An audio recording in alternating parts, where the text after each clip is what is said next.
ఏంటి పొత్తు ముహూర్తం కుదిరిందా? ఎంగేజ్మెంటేనా లేకపోతే మ్యారేజ్ డేట్ కూడా ఫిక్స్ అయిందా? సరే, అంటే పురుషోత్తం రెడ్డి గారు బాగానే చెప్పారు. పొత్తు జనసేనతో కన్ఫర్మ్ అయిందండి. జనసేన తెలుగుదేశం కలిసి పోటీ చేస్తామన్న విషయం అందరికీ తెలుసు, స్పష్టమైంది. బీజేపీతో పొత్తుంటుందా లేదని చెప్పే స్థాయి నాది కదండి. చంద్రబాబు నాయుడు గారు నిర్ణయం చేసుకోవాలి. అయితే పవన్ కళ్యాణ్ గారు మొన్న విశాఖపట్నం దగ్గర ముగిసిన పాదయాత్ర సభలో కూడా చెప్పారు, నేను భారతీయ జనతా పార్టీకి చెప్పాను, కలిసిపోతే మంచిది, విముక్త అంటే జగన్ విముక్త ఆంధ్రప్రదేశ్ కోసం అందరూ కలిసికట్టుగా పనిచేయాలన్న భావన ఉంది, నేను బీజేపీ నాయకులకు కూడా చెప్పానని ఆయన అంటున్నారు. అయితే ఇక్కడ రెండు వైపులా మీరు అన్నట్టు ఎంగేజ్మెంట్ ఫిక్స్ అయిందా పెళ్లి చూపులా చెప్పలేం, కానీ ప్రాసెస్ లో ఉంది. గ్యారంటీగా నేనైతే చెప్పలేను. మీరు విష్ చేస్తారా జరిగిందా లేదా అనేది? సరే, మీరు చెప్పకపోయినా మాకు అర్థమవుతుంది, కానీ తెలుగుదేశం పార్టీ విష్ చేస్తుందా భారతీయ జనతా పార్టీతో కలిసి పనిచేయాలని? ఇది కూడా పెద్దవాళ్ళు ఇప్పుడు పార్టీలో కార్యకర్తలు యోగాలో మీటింగ్ లో పవన్ కళ్యాణ్ గారు అమిత్ షా గారితో నేను మాట్లాడాను, వాళ్ళని కూడా రావాలని కోరాను అన్నారంటే, పవన్ కళ్యాణ్ గారు ఆల్రెడీ మీ కూటమిలో ఉండి బీజేపీకి ఇన్విటేషన్ ఇస్తున్నారు. అవును, అంటే తెలుగుదేశం పార్టీకి తెలియకుండా, తెలుగుదేశం పార్టీ యాక్సెప్ట్ చేయకుండా ఇన్విటేషన్ ఇస్తారా? ఇవ్వచ్చండి, అది ఆయన ఇష్టం కదా. ఇప్పుడు ఆయన ఉద్దేశాలన్నీ ఉండొచ్చు, కానీ అన్ని కలిసి తెలుగుదేశం స్వీకరించాలని లేదు, స్వీకరించవచ్చు కూడా. ఇప్పుడు ఇది ఎట్లా ఉంటదంటే గాలిలోకి పేల్చిన తోట ఎవరి మీద ఏమన్నారు మిమ్మల్ని? ఏం కాదు, మీరు ఆల్రెడీ మీ పార్టీ వాళ్ళంతా మాట్లాడారు, సీట్లు మాట్లాడారు, వచ్చారు, కలిశారు, అయిపోయింది. మీరు కప్పేసుకోవచ్చు, ప్రాబ్లం ఏం లేదు. అది కాదండి, అంత డిప్లొమాటిక్ గా అవసరంలా. డిప్లొమాటిక్ గా కాదండి, ఇప్పుడు నా స్థాయి అది కాదు. ఇప్పుడు చెప్తాను పొత్తు ఉండదు అనుకోండి, రేపు మా పురుషోత్తం రెడ్డి అంటాడు, ఆయన అన్ని ఏదో ఉంటుందని చెప్పనక్కర్లా, ఉండదని చెప్పనక్కర్లా, ఉండాలని కోరుకుంటున్నారు అనేది అందరికి కనపడుతున్న మాట. తెలుగుదేశం పార్టీ గడిచిన 3 ఏళ్లుగా భారతీయ జనతా పార్టీ కోసం వెయిట్ చేస్తోంది, వన్ సైడ్ లవ్ చేస్తోంది, అది అందరికీ తెలిసిన విషయం. అది అట్లేం కాదండి. మీరు లాయర్ మాదిరి ఏది అడిగి నా దగ్గర చెప్పించాలనుకుంటున్నారు. తెలుగుదేశం పార్టీలో బీజేపీతో పొత్తు వద్దనే వాళ్ళు ఉన్నారు, కావాలనే వాళ్ళు ఉన్నారు. ఎందుకంటే తెలుగుదేశం పార్టీలో అన్ని రకాల భావజాలాలు ఉన్న వాళ్ళు ఉన్నారు. ఇప్పుడు కమ్యూనిస్టు భావజాలం నుంచి వచ్చిన వాళ్ళు ఎవరు కూడా భారతీయ జనతా పార్టీతో పొత్తు ఒప్పుకోరు. అలాగే కాంగ్రెస్ నుంచి వచ్చిన వాళ్ళు కూడా ఎక్కువ మంది ఒప్పుకోరు.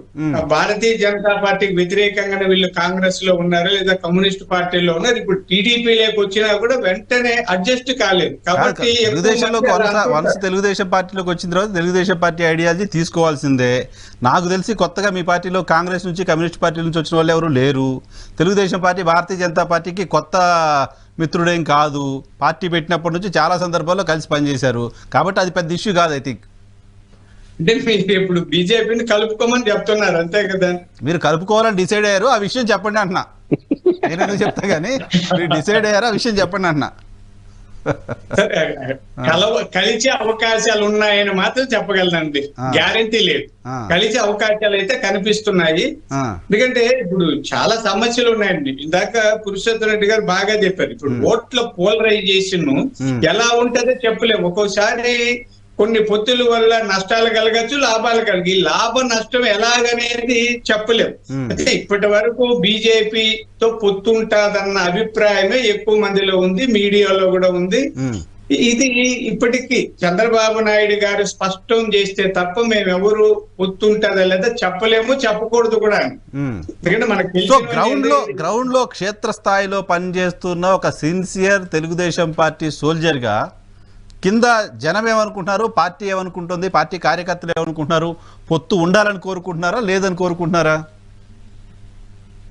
ఇది 50-50 ఛాన్సెస్ అనుకోండి. దాదాపుగా ఎక్కువ మంది పొత్తు అవసరం లేదని కోరుకుంటున్నారు. అయితే జనసేనలు పొత్తు ఉండాలి అని అనుకుంటున్నారు.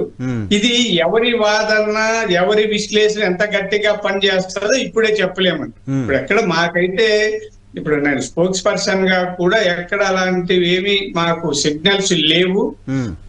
కానీ మేము బ్యాలెన్స్ మెయింటైన్ చేస్తున్నాం తప్ప అభిప్రాయాలు చెప్పే స్థితిలో లేమండి. ఇది షర్మిల విషయంలో ఉన్నాయా సిగ్నల్స్ బానే?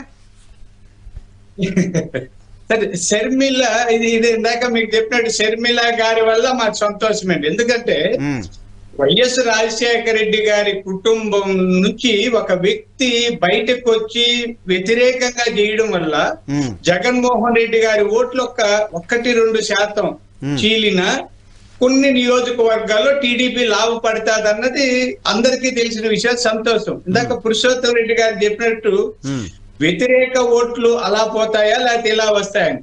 సహజంగా వ్యతిరేకంగా జగన్మోహన్ రెడ్డి గారిని ఓడించాలనుకుని ఎవరైనా ప్రజలు పోలరైజ్ అయ్యుంటే ఇటువైపు వచ్చి ఉంటే గెలిచే పార్టీకి వేస్తారు, షర్మిల గారికి వేయరు.